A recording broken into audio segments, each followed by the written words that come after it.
if you combine the two accounts, it doesn't matter. It's going to be a lot easier to manage the RMDs that way because you have to take an RMD out of both accounts. And if you don't, it's a 50% penalty.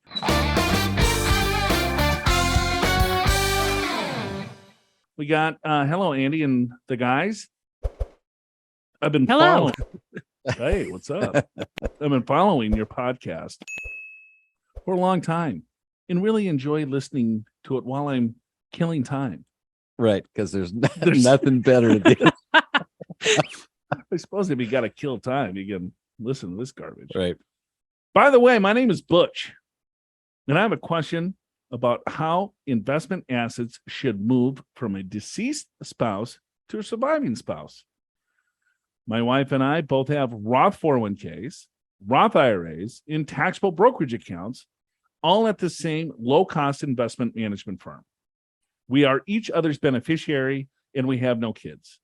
So when that day comes, I imagine that the taxable brokerage account would just flow to the other's taxable brokerage account. But would the Roth 401k and Roth IRA flow to the other's Roth IRA? Or do we need to go into a separate inherited Roth IRA instead? Thanks a lot and keep up the great information. Butch from the Bait Shack. All right, cool. Okay. I drive a 2020 Toyota Highlander, manufactured in Princeton, Indiana. Yep, in the U.S. Okay. Manufactured in Princeton. Huh.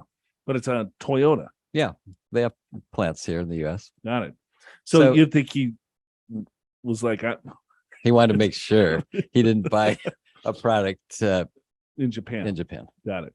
Butch from the Bait Shop here didn't give us their ages, but let's just assume that him and his wife are the same age, then it's irrelevant. It doesn't necessarily matter. You could keep it in her name, or she could keep it in your name because you're the same age. Why you would want to either roll it into your own or keep it in the deceased spouse name is if that deceased spouse passes, or if you're under 59 and a half, right? Because you can, let's say if you prematurely die, then you have access to the dollars if you keep it in an inherited IRA. Sure. So I'm married, and let's say my wife passes, and I would be like, all right, well, I want access to her 401k. So I would keep it in her name as an inherited IRA for the benefit of me, and I would be able to take distributions from that account without incurring a 10% penalty. But it sounds like Butch from the Bait Shop is older than 59 and a half. Could be, doesn't say. So then you look at an RMD play. So if you're the same age, well, the RMD is going to be the same regardless, because the deceased spouse is going to have to take an RMD based on their age 72. And if you're 72, the RMD's got to come out of the deceased spouse and then plus yours.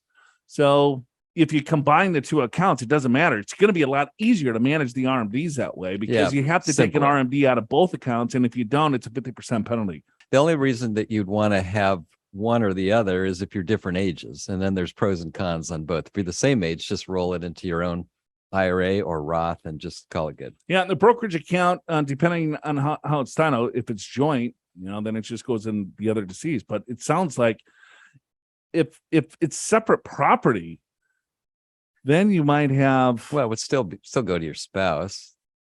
Would you get a half step up or full? If it's a community property state, you get a full step up. So Indiana, I do not believe is a community property. So he or she would get a half step up. So I would make sure the brokerage account is titled correctly as joint or in your living trust. Yeah.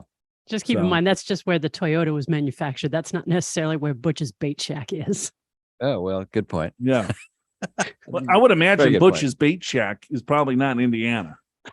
Well, it might be. That's what I was thinking too. Got lakes and rivers. All right. Could be. Are you prepared for retirement? Schedule a free financial assessment with an experienced financial professional right online at purefinancial.com.